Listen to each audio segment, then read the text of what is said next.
Check podcasts.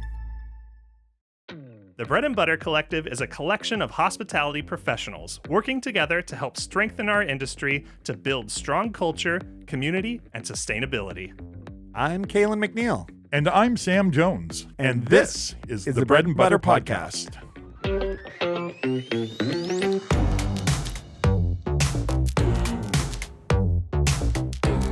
Welcome to the Bread and Butter Podcast. How are you, not Sam? I'm very good, Cal. Thank you.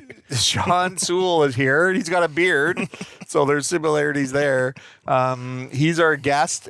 Sam, unfortunately, is sick today, so he is off the clock, and Shawn will be sitting in as a guest / co-host of the Bread and Butter Podcast. How are you, Shawn? I'm good, sir. Thank you. Why don't you tell our audience a little bit about yourself? And I've known you for years, and you're a very impactful influence in the hospitality industry. Thank you. So so happy to have you on. You've been on before. No, first time. No, we did one. Really? Mind the Bar, like a long that's time right. ago. Yes. We did. Yeah. Man, That was a during long time. COVID. It was during COVID. Yeah. That's right. That was on, we did it through Zoom. That's in COVID. right. Yeah. That's right. Episode Wow. like 8 or something like that. That's Yeah. mental. Yeah. That's crazy. Yeah. Like 6 years ago. Yeah. It was So long nuts. ago. So talk about yourself. Where are you from? What did you like? How did you show up here? Originally Australian. I moved here 20 years ago next year. So I'm going on my 20-year anniversary here in Victoria. And you moved directly from Australia to Yeah. here? Yeah. I moved here for a girl. Yeah, of course. As most Yeah. Australians do. Yeah. That didn't pan out, but I fell in love with Victoria. And I was talking to someone the other day who said that I moved over here when I was 26, and I suppose I matured in Victoria. Yeah. Like I was still a kid partying and whatnot in Australia. Then I moved to Victoria and met my wife and settled down. She's Victorian born and bred, and stayed here. It's a beautiful city. It's close to everything, even though people think it's far away from everything. Yeah. It's I very can fly easy to get. Europe in Yeah. 8 hours. Like it's close to everything. So I've been in the hospitality industry since I was 17, 18 years old. So going on 30 years there fairly shortly. And you've done a bunch of projects in Victoria over the years. What stay stands busy. out to you? Probably one that kicks around still is Cafe Mexico. Yeah. It's one of my one that's near and dear to my heart, like the design work and stuff. And that one really came out. I just sort of started consulting. I was working at Olo at the time, consulting at Olo, and they just had the fire. And I still take the screenshot and post it up on Instagram every now and then. Like I literally just reached out to them on Facebook. I was like, listen, if you're up for my services, I'd be happy to have a chat. Yeah. And they're like, yeah, let's come on in. And then that started like a 2-year relationship before we reopened. Right. And then was that was with Brad? And That was still with Brad and Hilda, yeah. Yeah, So it's still near and dear to my heart. I help out Brad every now and then still now, this day. I was actually in there this morning doing stuff. And what is he doing? Is he still He's still kicking around. Wow. Like he's 73 this year. Oh wow. Fit as a fiddle. Yeah. Still kicking around, still like changing menus this morning and cleaning and doing prep and Wow. Yeah. So yeah. That's incredible. Yeah. He's an awesome dude. And then I think the other thing that I'm probably most well known for is Clive's. Clive's, So, that's yeah. right. Yeah. So Clive's was 9 years over the 15-year span that Clive's has been around. So Wow, that was a huge. Now, did you open Clive's or was Clive's there before? Or I know you updated it. Yeah, right? Clive's fair? renovated in 2008, and I took over in May 2009. And then I was there for 4 years, which is when the heyday of, well, not the heyday, but the start of the cocktail scene in Victoria. Solomon's was still open at the time. And then, Solomon's. where Jam is. Yeah. Like, I forgot about that place. That was awesome. There was such a good cocktail culture. And then Veneto came on board. Yeah, and so that's it was right. like Clive's, Veneto, Solomon's closed down. Sol moved over to Veneto. So it was like Veneto and Clive's for a really long time. 2013, I opened up Little Jumbo. Yeah. that's right. Then I left there, did Olo, Cafe Mexico. I think I worked out from 2013 to 2019 when I was in Singapore opening 3 venues. I'd opened up like 14 different venues as a consultant, like over that time. And so I did 3 venues in Singapore in 2019 in 6 months, which I suggest no one never do because that is mental. Yeah. Was it from the same operator? Yeah. Yeah. So, and when I arrived in May in 2019, like I walked in, I'm expecting like a half-done restaurant. Yeah. And it was dirt floors. Like it was a dirt floor. No. Was there anybody doing the restaurant side, or were you consulting on the whole project? I did the whole project. Yeah. So HR, training, menu development, design. Wow. And we did two restaurant and a bar there. And then we did something called Bayside, which is way over across from Marina Bay Sands, which is like a little California burger hut. Yeah. Like that the hut was not much bigger than the room we're sitting in right now. Yeah. And we had to have a kitchen and taps and beer and everything. Wow. And then it had like 45 seats out in the open, out like al fresco style. Yeah. Oh, nice. And so then the pandemic obviously happened and got stuck here in Victoria, which is not a horrible thing. So now, how did that project in Singapore, how did it come across your desk? Like someone called you up and... Yeah, it came through a friend of a friend. So a good friend of mine who used to be here in Victoria back in my Moxie's days. Yeah. He was a big reason why we had such a massive wine list at Moxie's, because he'd bring in 20 people on a Friday and would drink 2 cases of wine between them. Yeah, nice. And he moved to Singapore. He was in the pharmaceutical business. And he reached out to me. He's like, hey, we're thinking about doing this new place. Would you be interested? And I was in Portugal at the time at the Lisbon Bar Show. And I'm like, yeah, let's do a Zoom. And I got on a Zoom and they're like, yeah, could you be here in 2 weeks? And I'm like, I'll get a contract and a proposal together and all that sort of stuff. I'll send it over. I flew back from Lisbon early, spent the weekend, and flew out to Singapore for 3 months. Wow. So, yeah. And then I came home for like 4 weeks for my family and spent 2 weeks away during that 4 weeks in Toronto and Montreal working. And then flew back away for another 3 months. Wow. So my wife is very understanding. So is my daughter. Well, and I guess that's part when you're doing the consulting, you kind of got to go where the work is 100%. to a degree. Yep. Now, when you go to Singapore and you see what's going on in the scene over there, like how are we, especially, when you think about the year, like around 2009, the cocktail scene, you're on the, cutting edge in Victoria, I would say. You're also, moving the needle. For it, like how did we compare back then with what the cocktail scene was globally, or even in North America or whatever regional context there is? Like, were we ahead of it, behind it? In 2009? Yeah. Oh, we were way behind. Way behind. But Canada was way behind. Yeah. Like I reached out to a few friends and I was like, what cocktail bars nationally in Canada were like the first cocktail bars in your city? And it was like Harbour Room in Toronto was like 2007, 2008. Yeah. Clive's was 2009. There was like George, is it George? Yeah, George on in Vancouver, which is around 2006, Yeah, I was just about to say that. Yeah. So like there wasn't a huge amount of cocktail bars there. Like I came from Australia, which we have a very vibrant cocktail scene since like 2000. So like coming to Canada, I was like, oh. So it was about 8 or 9 or a decade behind kind of Yeah, we've caught up now for sure. Yeah. Like we've definitely, like the whole country's caught up. I still think we're a couple of years behind here and there, but with the internet and social media and everything, it sort of speeds up way quicker. Yeah. Like 2009, there still was no real social media. I remember adopting Twitter and Instagram when that became popular. When then you start seeing, kind of real time stuff that you may not have been exposed to. Yeah. Yeah. So like we it's expanded really quick, and I think Victoria personally, I'm a Victoria boy, so a lot of people are going to go, well, it's just because you're from Victoria. But like, I think Victoria's got one of the best cocktail scenes in the country now. Yeah. Well, I mean, I would think there's a bunch of people would have come through your circles as well, right? Yeah. So you would have had a big influence on that. Yeah, I've been lucky enough that a lot of I will say kids, a lot of the kids that are now owning and running restaurants now were like bar backs for me in 2015. Yeah. Like a ton of them that are still doing it. So like they're going through and they're expanding our culture and doing new things, and I'm trying to keep up as always, but also doing so much more business side of things. It's like, okay, well, do I have time to like talk about the minerality of certain waters that get sparkled and all this sort of stuff? I'm like, well, and the chemistry of it all too, right? Because that, as much as, I know you're doing a lot of podcasts, you've got the Post Shift podcast. And primarily, is it primarily bar stuff that you do there, or I guess hospitality in general?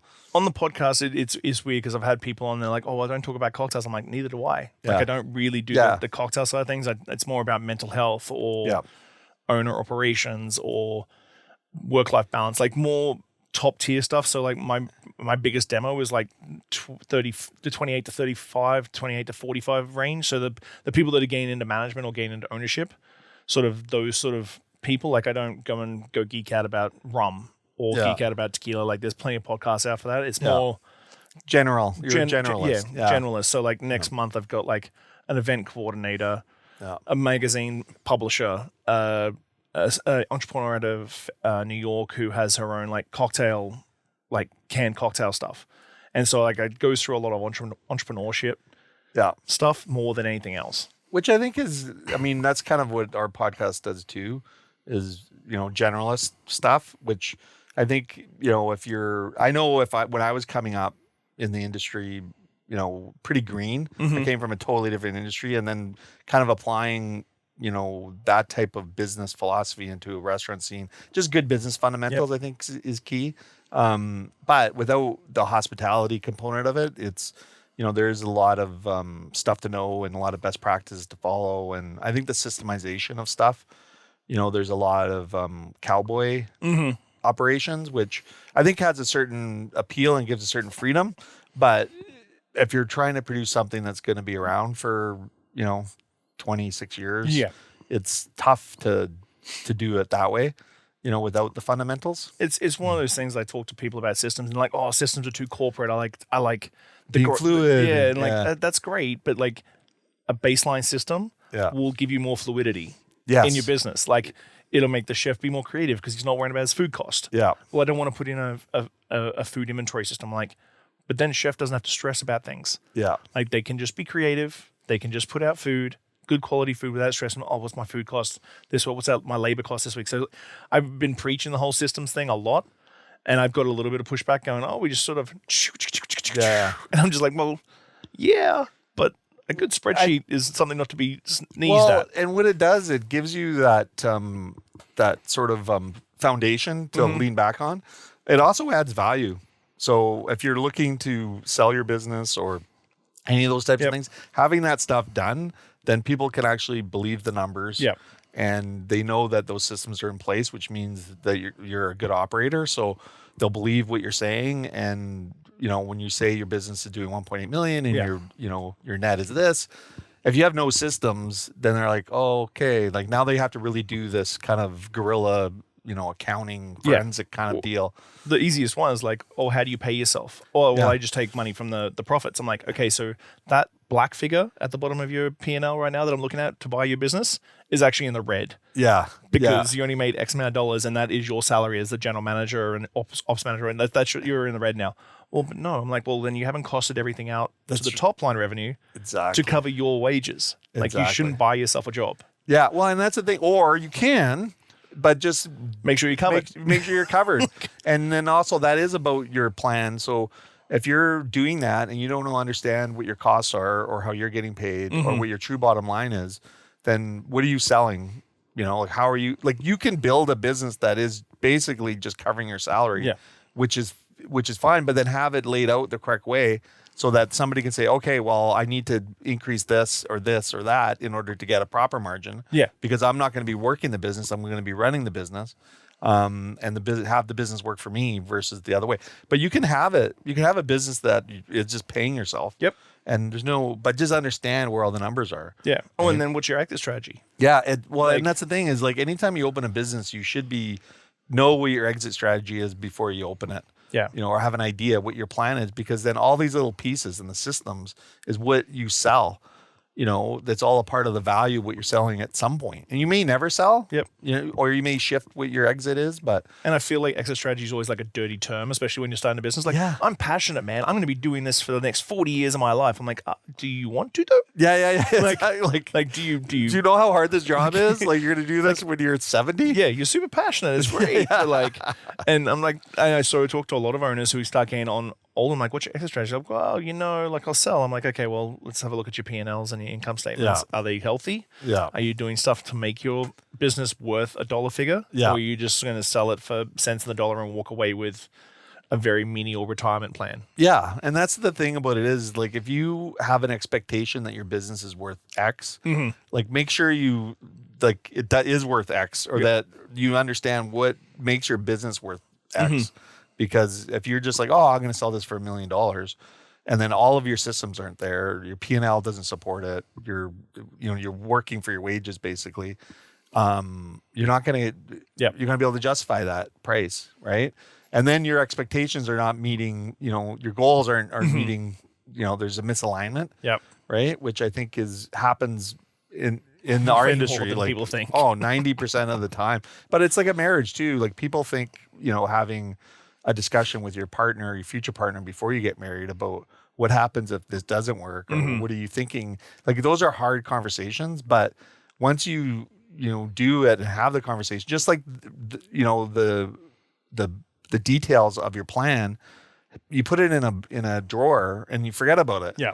And then at some point, if it goes sideways, but at least you've discussed it. There's no surprises, and you can pull it out again. Yep. And just like a business plan, it's the same idea. Yep. Here's your plan. Here's your goals. Here's what we agree, and here's what our exit strategy is. Yep. And then you just put it away, and then you check on it once a year, or probably once a year is enough.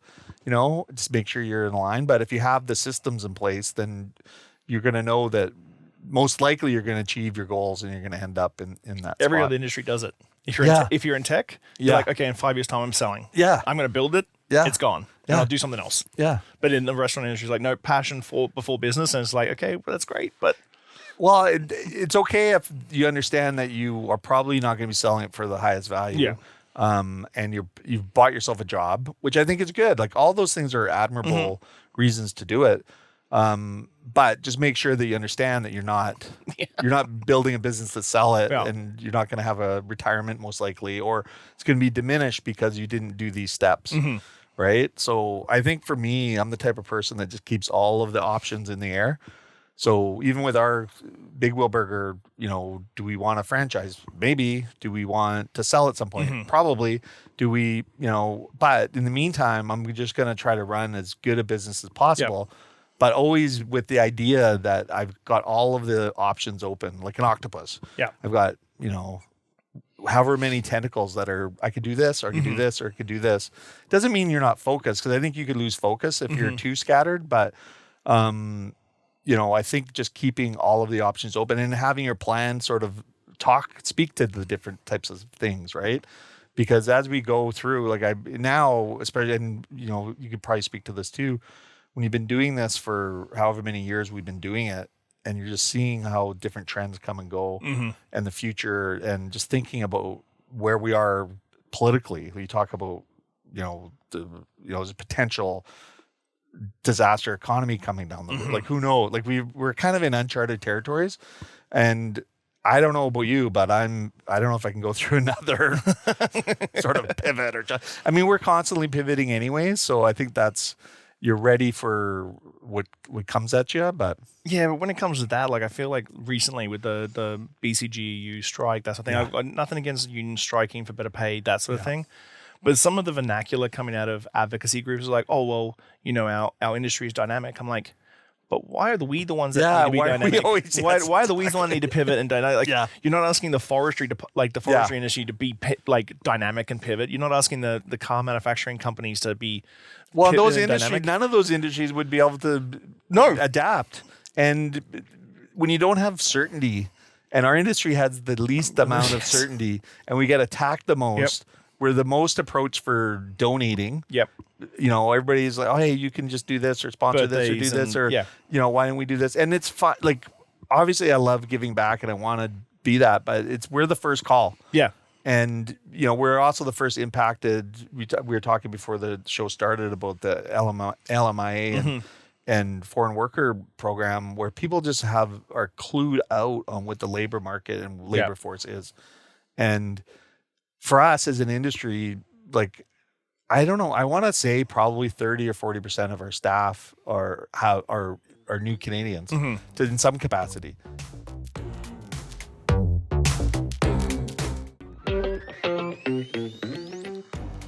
There is nobody to take those jobs. Like, they just don't exist. And there's a gap, and it's a demographic gap, in my opinion. So this isn't a surprise. I think if you read Boom Bust Echo, that book in late 90s or whatever, mid 90s, you would know that this was coming. There's a labor gap in there, and it will correct itself at some point. But this isn't like, in my opinion, it isn't like the government. The government's probably made mistakes, as they always do, but I think the bigger mistake we'd make is overshooting on the other side, where we're all of a sudden just stopping all of it. Yeah. Because, without understanding who's going to actually physically do the jobs in certain industries. And I think you're not protecting industries like the food security issue. Huge issue, which will get even worse with what's going on in the States, because we get, So much. disproportionate amount of our food from Yep. the States, or through the States at least. We're going to be in big trouble, and Yeah. we're not secure ourselves.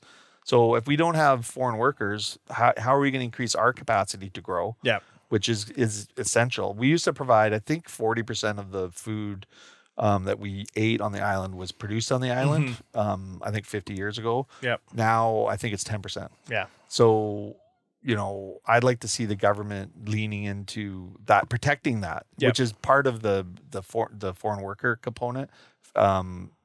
Food growing, supporting farms. I had this thought a couple weeks ago about getting government tax breaks for buying farm grown food. And why can't you make it a tax deduction for people to go to your local farm And not buy from there. and and get a tax break on Yeah. it? See, in Australia, when you're a foreign worker, like if you're traveling, you have to do a certain amount of time in like farm. Yes, You have yeah, to go pick fruit or Yeah. like for like 6 months or 3 months or something like that to be able to stay for Yeah. 2 years, Yeah. or 2.5 years. And if you want to go extend that, you got to go back to the farm and do some more farm work. I think when it comes to the government, they just fundamentally don't understand our industry, and we have great advocacy groups for it. But like the government doesn't look at our industry the same way they look at forestry and oil Yeah. and that sort of thing, because it's all full-time workers. Whereas our industry is so made up of like university kids Yeah. who work part-time. They don't count the dishwasher who works 1 or 2 shifts a week for you. They Yeah. don't count the server who only picks up 3 5-hour shifts a week, that sort of thing. They don't count those as actual workers in our industry, even though they're intrinsic to us being successful. yeah, Like, exactly. But they don't count that. They're like, well, you guys are all like people who don't work that much. And I'm like, yeah, but there's still people that's a portion of our labor. Yeah, And so when they don't understand that, it's really tough for them to go, okay, well, why do we need LMIAs? yeah, And when you talk to Camosun, they're like, yeah, the chefs, like the chefs they're going through Camosun right now, the class is getting smaller and smaller Yeah. every year. And post-pandemic, it's bad because I feel like post-pandemic, a lot of people like a little bit younger than me, they're like late 20s to mid 30s, they left the industry because it Yeah. was tough. They were like, Yeah. well, screw They this. can't get a mortgage. Yeah, screw Yeah. this. I'm out. I'm going to Yeah. become a real estate broker or a Yeah. coder or something. So now it's older guys like us, older people like us, and then a huge gap to like the young bartenders that are coming through the ranks that Yeah. are less than 30 years old, and they're now becoming managers. And so there's a big gap of like knowledge being passed down in the kitchen and in the front of the house because there's that gap. yeah, And people our age are into ownership and management and stuff like that, and there's no middle yeah. area There's no middle. to like funnel that information down to the youth, and they're now coming up and going, okay, well, I'm gonna have to learn this from scratch. Yeah. And then of course that mistakes start happening. It's literally like resetting the whole ecosystem 25 years ago. Well, and where- those mistakes are costly because it's hard enough to make money in the industry without mistakes. Yep. So if you've got your seasoned owners, like I mean, I'm a seasoned owner, and you've got a young management team at a restaurant, then you're like, okay, you guys go do your thing, and they're, oh, I want to do this and this, and I'm like, okay, well, we did that 20 years ago, and it didn't work, and it didn't work for this reason or that reason. Yeah. Well, I'm really passionate. I'm like, okay, you also want to support your team. Yeah. Try it. So you're kind of like just in this constant thing of like trying to explain to people, like it's such a small margin industry. Like you just can't afford to make those mistakes. It's also like, oh, I want to do this and this. I'm like, okay, well, can you back that up with Yeah. Well, how much it's going to cost? yeah. What is the ROI on that? And it's great. Like you do want your staff to like push forward and try new things, but it's also like recently I had a client and they're like, oh, we really want to put X. Like I'm not trying not to be specific. Yeah. The staff really love having X on tap. Yeah. That's great. But if you want to hit your cost for draft, you're going to have to put that at like $16 for a 16-ounce pour. Yeah. And that's not cheap. And they're like, oh, well, probably staff don't know that. I'm like, well, like you can love something, Yeah. but if it doesn't make the sense ROI, then you can be very passionate. You got to give me something. You got to come with the solution. Don't tell me a problem without a solution. Yeah. Come with me for the solution. I'm good to go. Well, and I think the important piece there is understanding that you may like this product, but then how does it sell? What do you have to sell it for? And then who's your customer? because sometimes there's a huge disconnect between who your actual customer is and who your staff thinks the customer is. Because you could have a young hip staff with, but if your customer is sort of, the person that likes, this, like a Philips Blue Buck or whatever, and they want, it's like, I call it the Walmart crowd, which is the majority of people will shop at Walmart. And, it's a great spot for them to do that. But if you're a person who doesn't need to shop at Walmart to save money, or you want to support local or whatever, then you're going to be buying that expensive $16 16-ounce pour. But your Walmart crowd that is actually paying the bills, right, won't. And then so now you're having this product that's taking up this unit, in a limited draft list maybe. Yeah. Like if you have an unlimited draft list, and sure you can have all this special. But like I always ask for sales mixes when I start a consulting gig because I want to see reports. People lie, numbers don't. And you'll always have the chef go, "Oh, we sell tons of these." I'm like, "Do you?" Or bartender saying, "This cocktail's really popular." I'm like, "Is the cocktail popular when you're working the bar to the people at the bar that you're talking to?" What about the other 65 seats? And we are in a niche, like whether it be Big Wheel as a niche QSR or Clive's as a niche cocktail bar. Whenever any of my team or any of the staff get sort of on their high horse about what we do, that's great. Go sit at Vessel or Strath or Liquor Planet and just go watch and see what people buy. Yeah, exactly. You'll quickly realize all the work I've done for 20 years for the cocktail scene in Victoria is still just a slither of a slither. And people are still buying Mickey's of vodka and Lucky Lager. Like it's just a slither of a slither of a massive ecosystem. And the biggest part of the ecosystem is that, as you said, the Walmart crowd. Like the people who love their beer. And know what they like, and they're going to drink it for 80 years. Bob comes in every Thursday with Blue Buck and a fish and chips. If you changed up the Blue Buck and you changed up the fish and chips, Bob wouldn't come anymore. But Bob comes every Thursday. Every Thursday Bob comes. Yeah, and you want Bob coming every Thursday. Like you need that for your business. And when you're catering your business for that kind of 10%, and we have that battle at Zambri's because of, we want, we're a chef-owned operation. So, Peter wants his creativity and all of that stuff, and he wants to inspire his team. And so they're wanting to do all this stuff, but all these changes and all this unique, cool things. I'm like, that's great. It's got to balance it. But you got to balance it because 90% of what we sell is not that. Yeah. And are we growing that segment? Probably not. No. Like if I look at the numbers, we're literally all that nuance and specials is really 10%. And it has been 10% for 25 years. So great. I think we need to have that on there. But, if you try to take off our steak dish and try to change it, it's like, okay, the steak dish has been on for 20 years. It's number one seller. Yeah. It's the number one contributor too. So now you're going to mess with it. And we did one time. We messed with it. And I'm like, okay, look at these numbers. You know what I mean? Like this doesn't work. Yeah. Or they want to take our pork shoulder off. And I'm like, okay, our pork shoulder truly is our number one contributor because it's $5 a plate. Yeah. And you can sell it for 32 or whatever.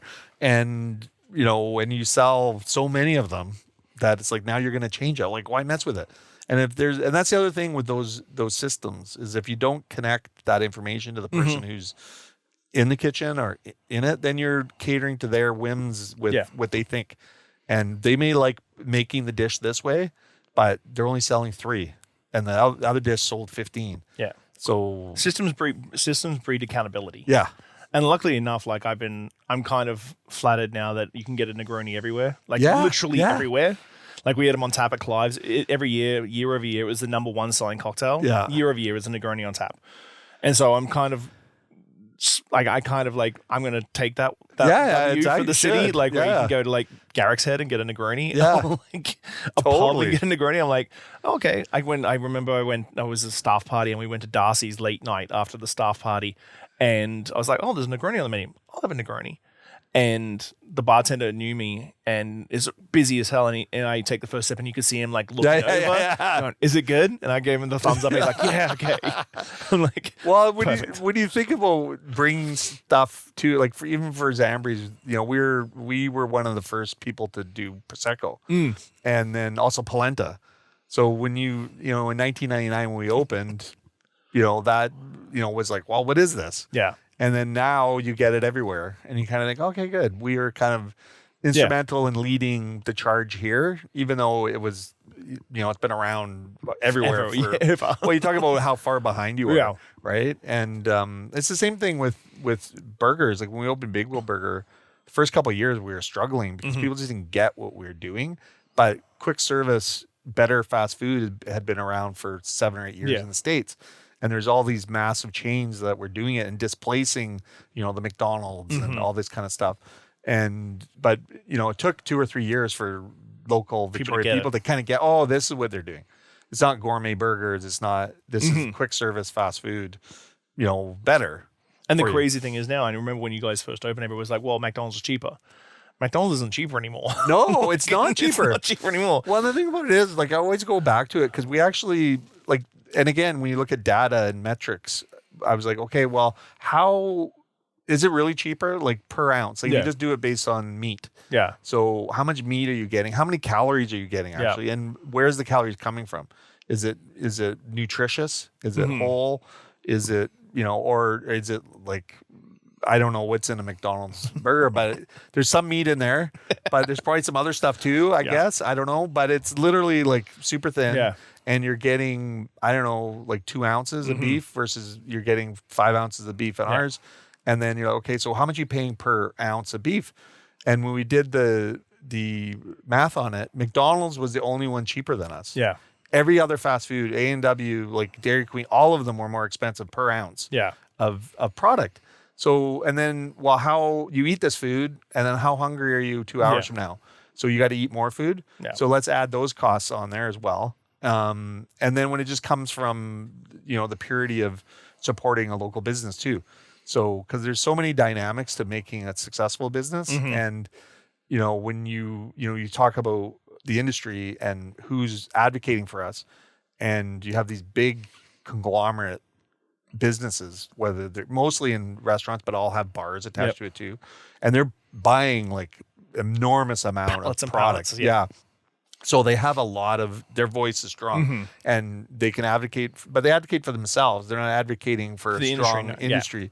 And then when you mix these, what makes a community is the mom and pa, the local people that understand the local market, understand that, in Cook Street Village, they really need this cute little wine bar or this coffee shop or what have you, and it'll actually work there.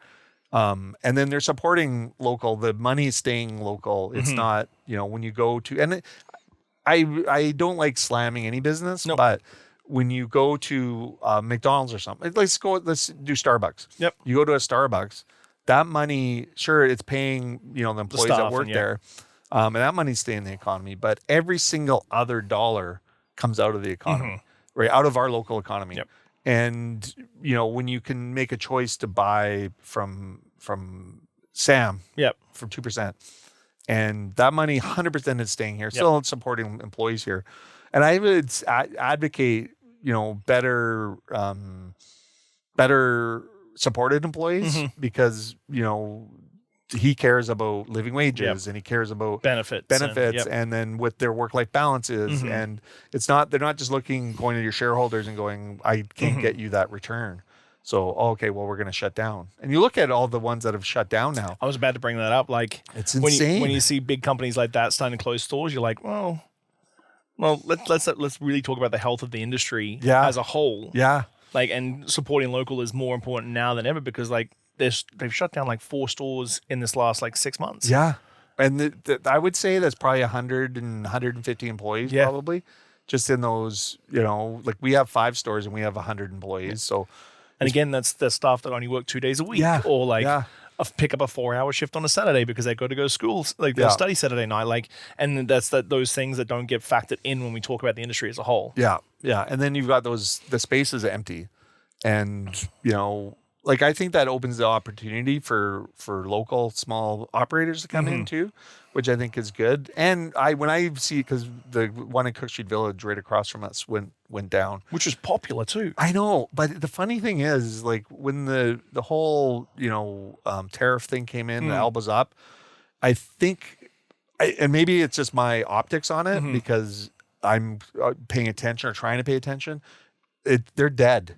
Like whereas before, like definitely during COVID, they're busy. Before COVID, they're packed. Like if I looked at Mocha House across the street to Starbucks, they'd both be packed, but Starbucks would be swarmed. Like it'd be hard to get a seat there. Yeah. Right. And now when I went, I probably was there a year ago and it was dead. And then I sometimes have meetings in the Starbucks by our Gateway spot. And I, for one, like I'm not really supporting American companies when I can choose a Canadian company now, which I think all of us should be doing. We should have always done it, like, in my mind. You know, like it's very convenient to have the convenience of it. And it's the same thing with Amazon. Like, sure, it's great to have that. But when you see what it does to, you know, retail shops and all that stuff and small local mom and pods, I think of Bolin Books and all these really good operators, you know, it's hard to make it. And then what are they doing with their money? Yeah. Like where is that money going versus where it can go if you put it in your own community. So, but yeah, then I look at the Starbucks, I'm like, well, maybe we move our big wheel over there. You know what I mean? It's a bigger space. It's like maybe that's an opportunity again, right? But it's so funny when you're trying to look at the health of your industry and then try to navigate the waters of what the right thing to do and then what you support or don't support, but also seeing, again, the data. Like I'd be interested to see a year or two from now, the impact of this elbows up and then, you know, what US brands dropped versus which Canadian brands elevated. Yeah. And just to see how it actually translates, because, you know, there's always, in the restaurant industry, there's always people taking a new spot. Yeah. You know, so I don't think people understand the shift that's happened in the last 5 years.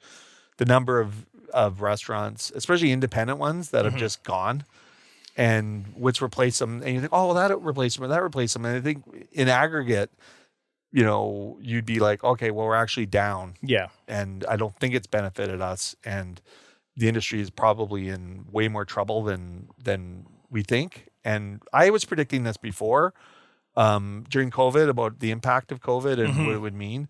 But the ones that survive should hopefully pick up the slack. But yeah. I think post-pandemic, the hardest thing was like you could see it happening. Like I talk about a lot of like culture and staff retention and stuff like that. And I really hoped, I think we talked about it, I really hoped that post-pandemic that the turn and burn operators were going to learn their lesson. But I still see it in the industry.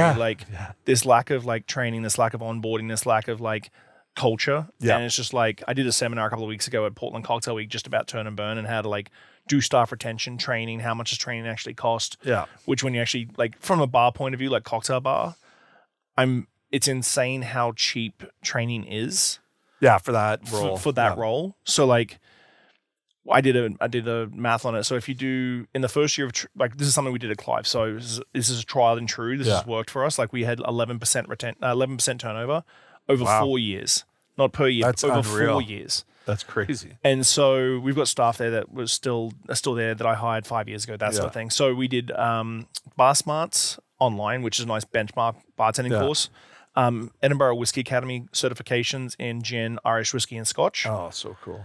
And then WSET 1 in spirits. Yeah. So all those cost about $900 per staff member for the year. So if you're open 300 shifts a year and you have 10 staff, which is roughly what we had at Clive's, it's $30 a shift.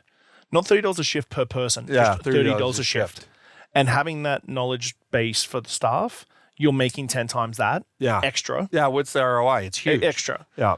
And so I talked to like the best, like I won't put them in abbreviated cons, like the best bars in Canada. I'm talking about their training programs, and they're like, yeah, we don't spend X amount. I'm like, 1 to 2% of your top line revenue should be based on training. Yeah. And it should be an open, you should have a plan, but also like an open dip in. So like your chef, so the Clive chef, he has his certifications in gin, Irish whiskey, Scotch. Yeah. He's WSET 1. So he understands cocktails, he understands spirits, and he's in the kit back house.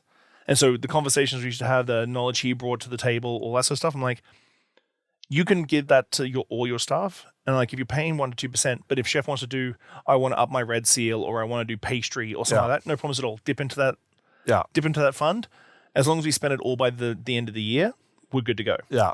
And then you've got the training in place. Yeah. You know? And I always said that I want to train my team up so well that they're too expensive to hire anywhere else. Yeah. So after their second year, they get WSET 2. Yeah. And then after their second year there, we do specializations like tequila specialization or bourbon specialization. So I'm like, I want you to, if you ever leave me, or I'm gone now, but like if you ever leave this place, you should be asking for $5 more per hour. Yeah, because you've got this. Because of your training. Like you're not just a server, you're not just a bartender, you are more. You're certified. You're more. Yeah. And so it's kind of crazy how it's training still viewed. Oh, I keep my staff. I'm like, but are your staff maximizing that? And it goes back to that accountability and the numbers. Like, how many covers do you do? What's your per head spend? What's your per head spend? Can you get $2 to $3 per head more? Yeah. With this training, calculate that over a whole year. Yeah. You're making that money back tenfold, and your bottom line's even healthier. Like it's simple math to me.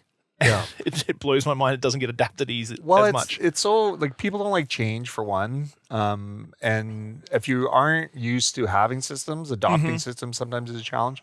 But I think that money is so well spent. And, but it's also about setting up a system that goes, multi-year. So you're not just saying, oh, I'm going to go do this one time for these 2 or 3 employees. But just building it out and putting the pot, budgeting it, and saying, here's what our training budget is. I talk about it in the interview. Yeah. I'm like, hey, you are happy with further education? Because some people just aren't. If you're not... Maybe it's not for you. Maybe it's not for you. Yeah. Like, this is what we do. Yeah. But I think that 20 years ago, if you were a fine dining restaurant, you would have to be doing all the wine training. 100%. And like you need to know your knowledge of the region. Like, take Zambries. You need to know the regions of Italy really well. It can't just come down to the som. It has to come down to the service. And so I feel like it's professionalism, but we're not investing in the staff. And when you invest in the staff, you'd be just shocked at how much ownership they take and how much they want to go forward with it. And so... Well, you open up opportunities that they may not even realize for themselves. 100%. Like once they get exposed to that education piece or listening or learning something new, and then now they get excited about it and they're bringing stuff to you. It's like, hey, I'd like to try this wine dinner or this, I think we had an olive oil sommelier on and I was just like, what the hell, man? Awesome. This is so cool. And I didn't even know about it. So now we'll do an olive oil dinner at Zambries, right? So it's just like expanding the horizon. And I didn't even know you could be an olive oil sommelier. I have a friend who's an olive oil sommelier in Spain. It's crazy. And there's only, I think that she said there was only like 4 in North America or something. Like it's very niche, very small. But it speaks to the fact that she went out and got training. Yeah. Right?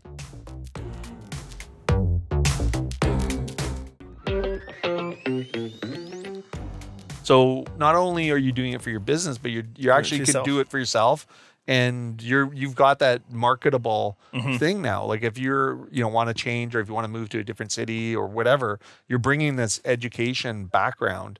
And then it really brings professionalism into what we're doing. And, it's like make America great again. Make hospitality great again. Where people can actually have pride in what they're doing, because so many people, this is obviously a stepping stone industry. I think it's fair to say it is and has been, but there's a really core base of people that are been here for years. Yeah. And they're the backbone of the industry and they're professionals and they take it seriously. But if we aren't, showing the next generations that is a career path, and you can, there's nothing more satisfying than serving a good drink and watching the customer drink it, or serving a good plate of food and all the conversations that come from all of that. Like it's really an important aspect of what our life is, but we diminish the positions to, service and, they're just there to serve us, or it's not that professional thing. Like when you get served by a professional server or a professional bartender, you're like, it's an experience. Just like if you go to a doctor and the doctor's got horrible bedside, versus a doctor that's got great bedside. You're like, wow, I feel, so this guy, they're both making the same amount of money, but this guy's a dick. Yeah. And this guy's super hospitable. And you just feel, it's just a totally different experience. And when you can, create that person that does that and understands the importance of it, you're actually really shaping the future of the industry, which I think more and more people should be viewing what they're doing that way. I think as an older industry person, we need to also lead by example. Like I try and get at least 1 or 2 certifications myself every single year. Yeah. So I try and lead by example, and I try and evolve every time I have new staff. So like I always say that my way is the right way right now. Yeah.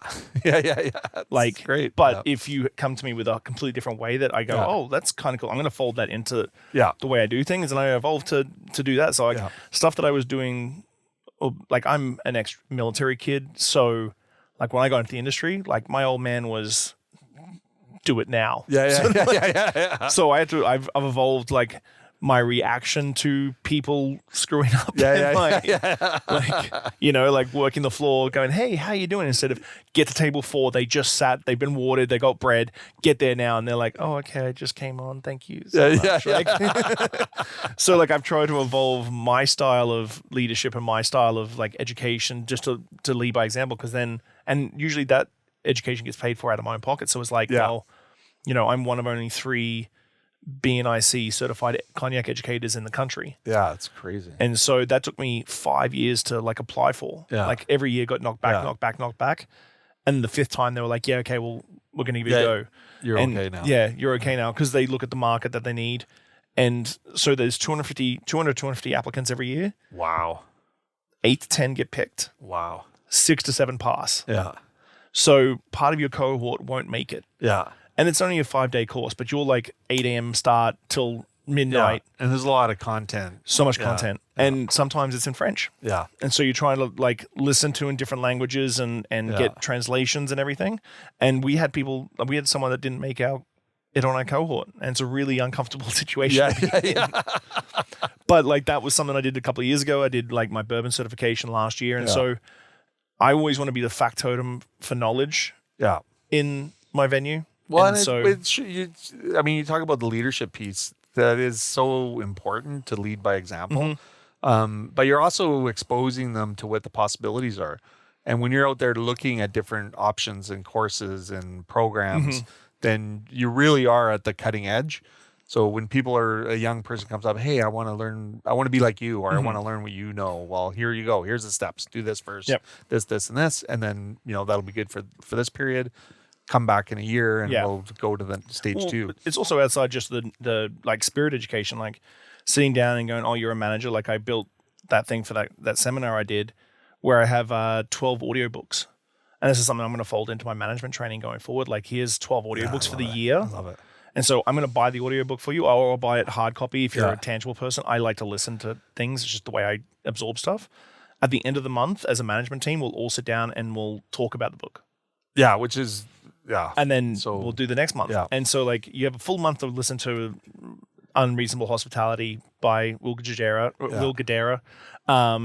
Let's talk about the end of the month. What did you learn from that? What can we adapt? What can we do better here? And it then goes back to like the whole conversation we had. Systems is like, it's crazy that you talk to like, okay, have you got a system for the hostess sitting someone? Yeah. Well, I don't need to do that. I can just do that verbally. I'm like, but you've got accountability if the hostess knows that these are all the steps to the person sitting at the table. What's your server accountability? What's your secrets of service? And it came out of my Moxie's days where it was like, it's super corporate. I get it. And you can apply it super soft in your soft skills. But there's accountability. It's like, oh, why didn't you drop off XYZ to that table? I didn't know. It's only black and white. You can't. Well, it makes the management so much easier, So a lot of managers have, may not like confrontation or have a different style. But it's really simple if you have a document that you can refer to and that you've shown them and it's been a part of their training. And you can even do follow-up training like once every 6 months or something and saying, hey, let's review the procedures. And just see, one thing is to make sure that people know it. The other thing is to see if it's relevant. Yeah. Because like you say, if there's new ideas that are coming in, you want to be adaptable to that. And you want to have a system that is fluid enough that you can incorporate that. Yep. And absorb new information, have a venue, an opportunity for your staff who maybe have learned something somewhere else that you've paid for a course. Well, there's no sense just having them have the knowledge. If they can bring something back from it, it's really going to help your business sort of evolve. And it's not necessarily like an immediate payoff tomorrow, but it's ingrained in your culture. It's just a big ecosystem, a big spider. I always call it a big spider web. Yeah. And like it's one of those things is like if you're a fluid manager and a fluid leader, it sort of pushes your staff to be more fluid because how many times have you had a bartender go, well, this is the way we made it at my last place. Yeah. Or chef does the same thing. Cook does the same thing. I'm like, I get it. I'm happy to have this discussion off service. And like, I always call it the 3Ds, democratic drink design. Yeah. Like if you want to do that old fashioned that way, awesome. But we're going to do it blind, put it up in front of the team. Yeah. And they vote on it. Taste it. Yeah. My way right now, like I said, my way right now is the way I like it. But if the whole team votes that your way's better, whether it's a different bourbon, different syrup, different bitters, then that's the way it is. But if you lose, you do the house spec. Yeah. And I never see your way again. Yeah. Period. Exactly. And they're like, okay, well that's cool. So if you build fluidity as a leader, I think it builds fluidity for your team as well because they know that they can come up with new ideas and bring new ideas to you. Yeah, and then they're going to be received. And it's going to be received, and like you may. I'm always notorious. I am notorious, and I try to get better, like shutting down ideas too quickly. Yeah. Because like, no, you already know the answer. Or you're in the middle of something. It's the middle of service. And like, oh, we should do. I don't right now. No. Yeah. Like, come to me. Come in 15 minutes early. Let's sit down. Let's have a chat. Yeah. Text me so I carve out the time. We can have a proper chat. And so I'm always trying to be as fluid as possible. Sometimes it's just the nature of the beast that stress is like, no, just dismiss it. Yeah. But I try and always come back and go, hey, can we have a chat about that idea you pitched? Because I think that'd be really cool. Yeah, and at least let's talk about it. Yeah. Because if you're confused or if you resist, because it builds all this friction in the service component, and you don't want friction in the service component. No. So if they're not agreeing with the way a thing, whatever is being served or prepared or made, then they're not going to buy into what you're doing, and the customer will sense it, and coworkers will sense it, and then it's worse is they'll actually try to change it. Yeah, which is the worst possible thing because if you lose sight, say you go on holidays for a couple weeks, come back, and all of a sudden all the systems are different, you may not even realize what's happening until you're like, well, wait a minute. By then it's 6 months later, and you realize that, oh wow, we've lost, I don't know, $1,500 in inefficiencies or waste or whatever. And how did it go from here to here? Yeah. And the opposite can happen too sometimes. Like I know recently, when we were coming out of COVID, our gateway location was just jammed. And we were like, man, we need storage. We had a storage locker. We had all this stuff. And our business is still the same as far as volume and whatnot. And we've had a few leaders change in the store. And we just now evolved, like we just got rid of a big double door fridge, and we've got no storage locker, everything is just like tight. And I'm just like, what the hell? And I'm the same guy, right? At the top. And I'm walking through and I'm like thinking, oh yeah, you guys are doing, oh yeah, we're tight or whatever, but you get these different people with different ideas and they're like, we don't need this. And I'm like, awesome, let's change it. Yeah. No problem. And it's refreshing.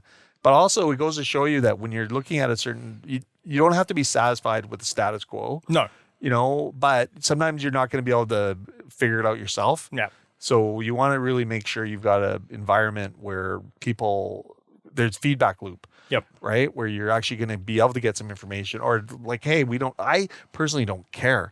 As long as the product comes out well, like I don't care how they do it. The team's responsible for it. They have to do the work. And I'm just going to mess it up. Like for me, I'm the business guy, right? You, the other hand, is like you've been on tools, you've done it, right? So you're like, no, this isn't going to work, right? I rely on people like you, But I'm in there, I'm like, wow, this is crowded, and now I'm in there going, wow, this is tight. Like, what the hell were we thinking? Yeah, But glad and happy that we were able to navigate through that and end up there. Which means you probably have a good culture. Yeah. If you end up in the spot and you don't know how you got there. Yeah, the journey's shortened, but the destination's the same. Yeah, exactly. Oh, which is super interesting. But, yeah, like I have a zero drama policy for work as well. Just saves my stomach ulcers, that sort of thing. So like if I see drama happening, 2 staff in the walk-in cooler, sort your stuff out right now. Let's get back to work. Yeah, no drama. Yeah. They like shift before, shift after, like let's have a chat. What's going on? And usually it's like what's going on with you personally before anything with work. It always is. There's always something outside of work. Yeah. Why are you venting at work? Well, like my landlord just changed up the rent, and okay, cool. Like, are you going to be fine? Can I help you anyway? Yeah. Do you need to talk to HR, assistants? There's plenty of things out there. Okay, well, cool. Like, okay, they fixed everything. Let's settle down at work with the passive aggressiveness against staff members. Well, and that brings a good topic as we're wrapping up our show. Mind the Bar. Yep. So, are you still involved with Mind the Bar? No, I left a couple of my because I was Mind the Bar and Bartenders Benevolent Fund in Toronto during the pandemic. Coming out of the pandemic, life just got busy. Yeah. And Capacity. Just my bandwidth. And I was like, okay, well, coming out of the pandemic, like before the pandemic, I would be completely okay with completely not spending any time with my family. Yeah, exactly. And my wife and my daughter were very understanding on that. Like they knew that, but coming out of the pandemic, I was like, well, this family life thing is kind of cool. Yeah, I'm enjoying myself. I'm enjoying myself, having like family time. And so that sort of took precedent, and I had to look after myself, and like I couldn't be part of a mental health organization when I wasn't looking after my personal mental health. Yeah. And so every now and then I do things here and there for them, but like it's not as consistent as it was before.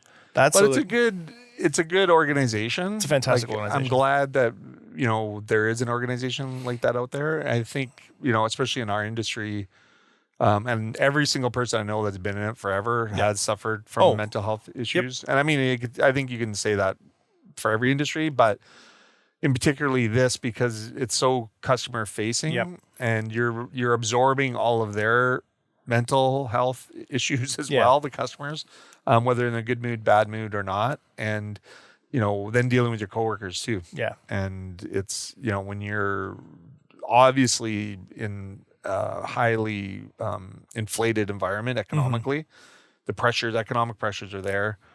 Customers are feeling it, staff's feeling it, the owners are feeling it, and everybody getting mental health support. So that's the one thing that I know for us, we unconditionally support mental health. And it's like if somebody's having unique, and we have benefit program, but if their benefits expire and they need more support, we pay for it. Yeah, because it's blanket. Yeah, like it doesn't matter. Like I don't ask questions. I'm just like, okay, well, this is the cost of doing business for us because. Having our staff be mentally aware, and I do it for myself. Yeah. So if I can help and support someone else, and it's a cost of business. If you look at, it might cost a fraction of 1% of our revenue. Yep. Right. But it's probably, responsible for like 60% of your revenue. Exactly. Like having, people with their head on straight. Yeah. And, like that investment. And then I read this book, 10 Best Things First.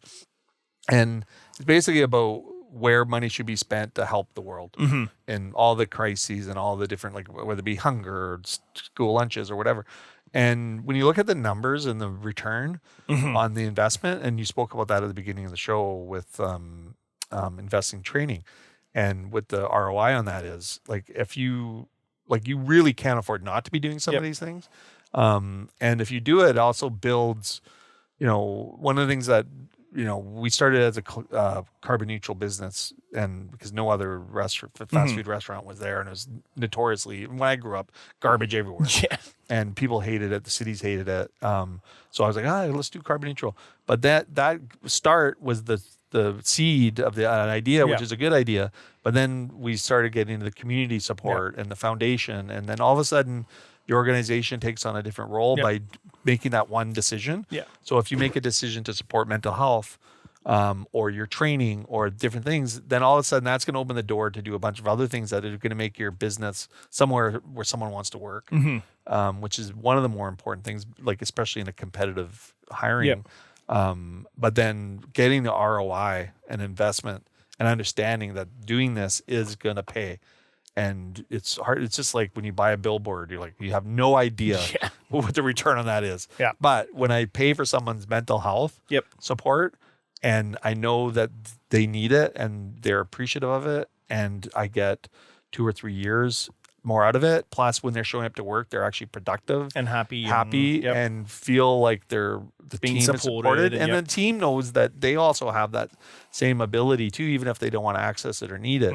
Just makes everybody more comfortable, right? I just try and be as open as possible. Like people, I've had in the earlier days of talking about, like 10 years ago, people were like, yeah, you shouldn't talk about that. You're a leader. You shouldn't be talking about your mental health.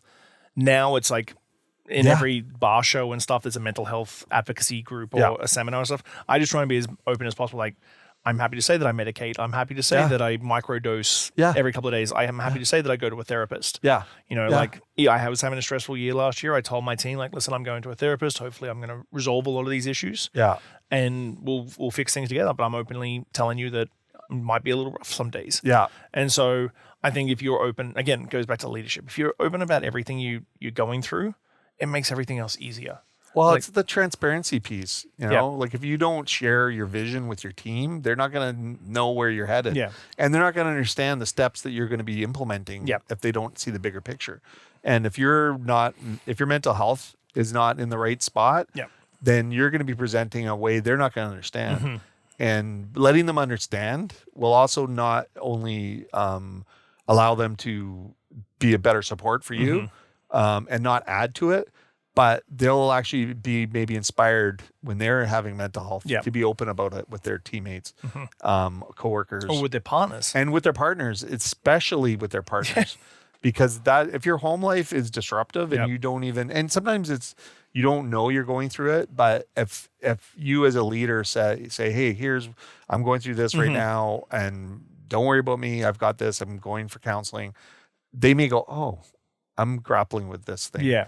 And then you start the dialogue. So often when I've talked about the mental health, and we've had specific staff meetings about mental health, especially around COVID, because that was obviously a huge thing. But you know, you start that conversation, and all of a sudden they're coming to you and they're saying, "Hey, I heard you talking about a counselor. Can you make a recommendation?" And I'm like, not only am I making a recommendation, I'm actually going to pay for it if you need it over and above our benefits that you get.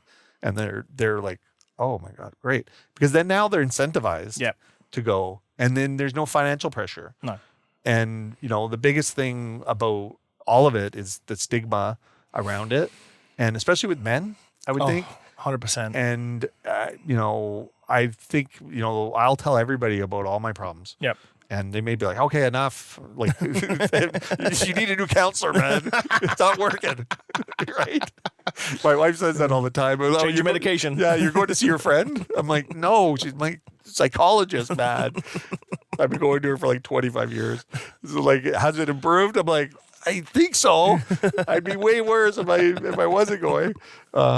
But just that comfort level of just discussing it, and you know, and because with the last time you were on, we were talking about that you forgot about being on, but we were talking about mental health because it was during COVID, at the start of COVID, and I just think it's such a important topic.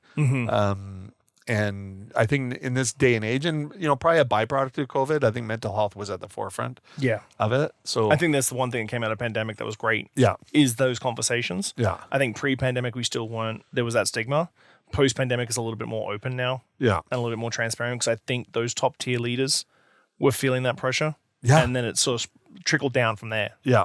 Yeah, totally. I mean, you think about that whole time and conversations you'd have with people and just the stress of it all. And I think, you know, part of like my mental health, if I'm honest right now, isn't like top notch.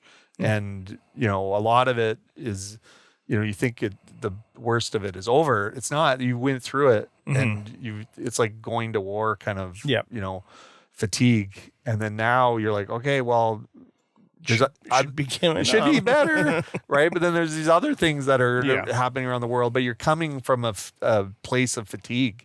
So it's different if you're approaching these new issues or new problems fresh. Yeah. But you're not. You're coming out of exhausted. Like, exhausted. You're like, okay. Like if there's any other major catastrophe, right? Like okay, I'm done. I don't know, maybe just walk off into the ocean and see how far I can get.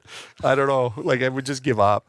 You know, like frankly, but you know, I don't necessarily want to quit, but I can't. There's days. There's days where it's just almost too much. Yeah, I have a theory and a hypothesis right now. Like, and you said men in the industry, like when you get into your 40s and older, like I'm mid 40s now, is like in your 20s you were told to like sacrifice a bunch. If you took your job seriously, sacrifice a bunch, learn a knowledge. 30s, you got into management. You're like, okay, well, late 30s, you get into ownership or like higher up management. And then your 40s, you're like, where's my rewards? Yeah, exactly. Isn't this supposed to get easier? And I find now it's even tougher because you're trying to be better for the young people that are coming into the industry. So now you're like, okay, well, I don't want you working as hard as I did coming through the industry. But then you end up working just as hard to make sure that their work-life balance is better than you had when you were in your 20s. That's such a good point. Like, oh, you want to go away for 3 months? I would like to do that. Knock yourself out. Yeah. I'll hold the fort down. Yeah, Like, I've got it. I've got it. And so I feel like that I've talked to a lot of operators in that sort of like the 40s to 50s range, and like that's the thing is like, where's my reward? Now? When do I get to take a break? Yeah, like when do I get to chill? Why do I have to keep hitting up people and working as hard as I do to like keep hustling and keep hustling? But yeah, I find that's a big thing that's happening in the industry right now.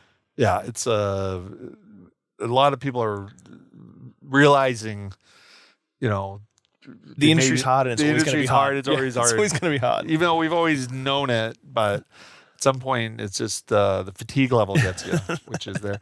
So what, as we wrap up, talk about what services you provide. I know that you're doing, I saw you posted about Churchill. Yeah. Yep. Churchill. Like, talk a little bit about that as we wrap up.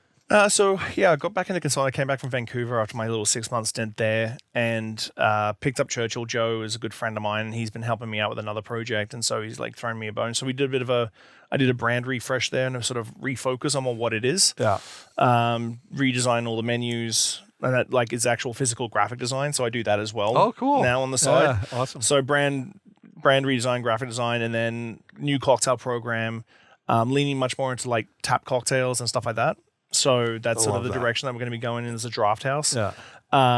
Doing a little Garrick's Head graphic design as well for their menus. Yeah. Doing Cafe Fantastico because they've got 3 locations now. Oh, so wow. sort of like they've got Trade Fantastico, they've got King Street, and they've got Dockside. So 3 very unique locations. So I'm sort of trying to not simplify and refocus the group. Yeah.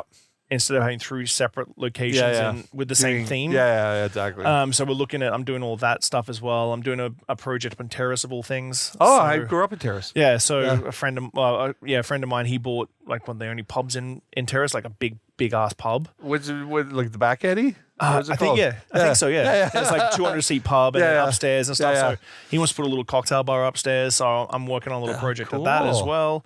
So yeah, like between like Soole Hospitality, like my consulting side of things outside the podcast and everything else is like, if you bring me an idea on a napkin, I can take the idea on a napkin all the way through to like operations. So like that's HR. That's like everybody getting a job description, which a lot of resumes don't have. Like job description, onboarding, training.